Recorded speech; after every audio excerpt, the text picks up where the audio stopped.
هتديها النفقة بالود كل شهر من غير أي إثبات، ما تلومش غير نفسك. أزواج كتيرة أو آباء كتيرة بتيجي تتفاجئ بإن يا أستاذ أنا كنت بديها في إيديها النفقة كل أول شهر وما خليتهاش تتبهدل، وأفاجئ بإن جايلي محضر تنفيذ بإن عليا مثلا 30,000 جنيه متجمد نفقة، مع إني أنا كنت أصلا بديها النفقة. اعملي لي استشكال يا أستاذ، أو أنا مش هقدر أدفع الفلوس دي كلها، أنا كنت بديها لها كل أول شهر. أول حاجة الاستشكال هيترفض.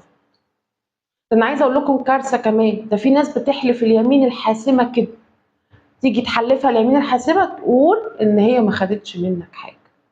عشان كده القانون لا يحمي المغفلين.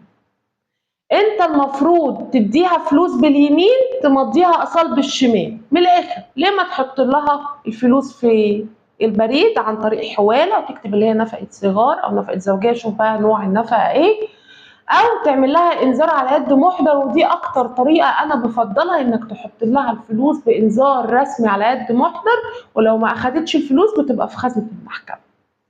لكن غير كده انت ما تلومش غير نفسك.